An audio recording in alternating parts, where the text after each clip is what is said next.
Welcome back to my page. So my customer brought this itel for me to fix. So I discovered something when I opened the shell, because I tested it before I opened the shell, and I discovered that the phone is shorting. So let me test it again. As you can see, it's shorting. The VBAT is shorting. So I discovered something. But before then, I asked my customer what happened to the phone. So he said that the phone fell down inside the water. So I really discovered that the problem is from this angle here. So that is why I just cut off this side here. So it can be this capacitor that is the problem. So this capacitor that is here can be the problem.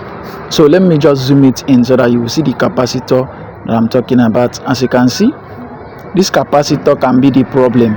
So the first thing I need to do now is to test it and be sure if the capacitor is shorting. If you look at it very well, you will see that the capacitor is connected to the VBAT. One side is connected to the ground and one side is connected to the VBAT. So it can be the capacitor that is the problem, because the capacitor is one side connected to the ground and one side connected to the VBAT. So if the capacitor is shorting, it means the VBAT is going to short.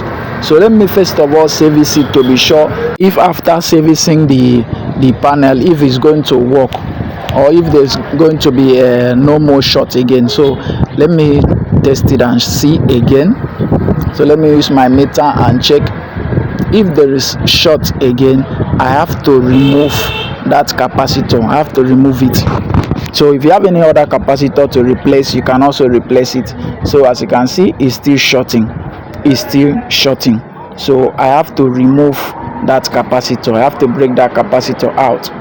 So after removing the capacitor, I will still need to check it again. As you can see, I've tested the capacitor and the capacitor is shorting. So I've removed it now. I've removed the capacitor now. So let me test it and see if it's still going to short. As you can see, it's no more shorting. No more shorting.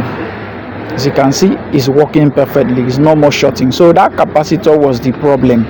So let me turn my multimeter knob so that I can see. As you can see, it's reading now. So the phone is going to work perfectly well now. As you can see, it's reading.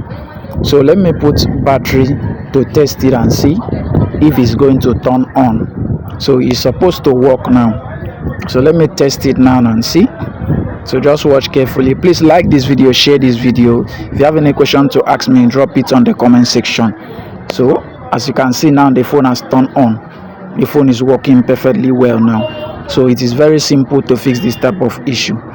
Please like the video, share the video, drop a comment on the comment section. If you have any question to ask me, drop it on the comment section. As you can see, the phone is working perfectly. Thank you for watching. See you in my next video.